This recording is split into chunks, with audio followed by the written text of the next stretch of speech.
তাহলে বাবা মাকে ভালোবাসতে হবে, এই কথাই সত্য। আর বাবা মাকে ভালোবাসলে আল্লাহর নৈকট্য পাওয়া যায়, আল্লাহর কাছাকাছি অবস্থান করা যায়, আল্লাহর নৈকট্য পাওয়া যায়। এই ঘটনা দিয়ে আপনাকে আমি বোঝানোর চেষ্টা করব বাবা মার কাছাকাছি অবস্থান করা কতটা গুরুত্বপূর্ণ। একজন সাহাবী বর্ণনা করছেন যে আমি আব্দুল্লাহ ইবনে আব্বাস রাদিয়াল্লাহু আনহুমার কাছে গিয়ে একটা ঘটনা শোনালাম যে একজন লোক এক মহিলাকে বিবাহের প্রস্তাব দেন, কিন্তু মহিলা সেই বিবাহের প্রস্তাব প্রত্যাখ্যান করে, তার প্রস্তাবে সে রাজি হয় না।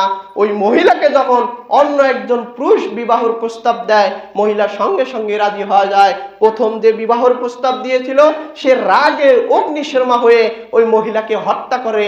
হত্যা করার পর আব্দুল্লাহ ইবনে আব্বাসের কাছে আসে এবং বলেন, হে আব্দুল্লাহ ইবনে আব্বাস, আমি তো সবচেয়ে গৃহীত কাজ করে ফেলেছি, সবচেয়ে অন্যায় কাজ করে ফেলেছি, নিজের প্রতি যে নিজের জুলুম করে ফেলেছি, সবচেয়ে অন্যায় করে ফেলেছি।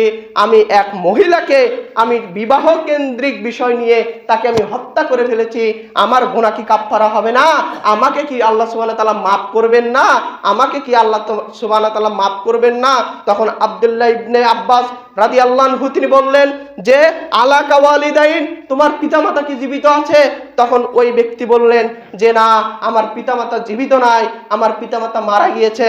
তখন ওই ব্যক্তিকে বললেন, তুমি চলে যাও, আল্লাহর কাছে তওবা করো, তাওবাতান নাসুহা, বিশুদ্ধভাবে আল্লাহর কাছে তওবা করো, আল্লাহ তোমাকে ক্ষমা করবেন। এই ঘটনা আরেকজন ব্যক্তি শুনতে পেলেন। তখন আব্দুল্লাহ ইবনে আব্বাসকে বললেন, হে আব্দুল্লাহ ইবনে আব্বাস, আপনি প্রথমেই তো বলতে পারতেন যে আল্লাহর কাছে ক্ষমা চাও, আল্লাহ তোমাকে ক্ষমা করবেন, কিন্তু আপনি সেটা না বলে আপনি ওই ব্যক্তিকে বললেন আলাকা ওয়ালিদান, তোমার পিতামাতা কি জীবিত আছে, এটা কেন জিজ্ঞেস করলেন? আপনি তো প্রথমেই বলতে পারতেন আল্লাহর কাছে যাও, মাপ চাও, আল্লাহ ক্ষমা করবেন, কিন্তু পিতামাতার সম্পর্কে আপনি জিজ্ঞেস করলেন, এটা তো আমরা বুঝলাম না।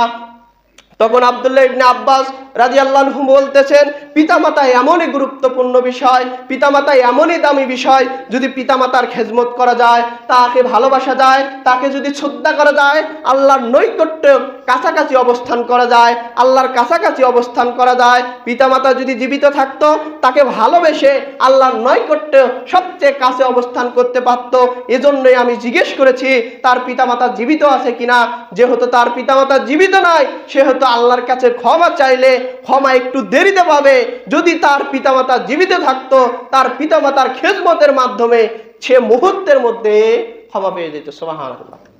সেজন্যই তার পিতামাতার সম্পর্কে জিজ্ঞেস করছে যে তার পিতামাতা জীবিত আছে কিনা। তাহলে পিতামাতা কত গুরুত্বপূর্ণ বিষয় তা আপনাকে আমি কি দিয়ে বুঝাবো?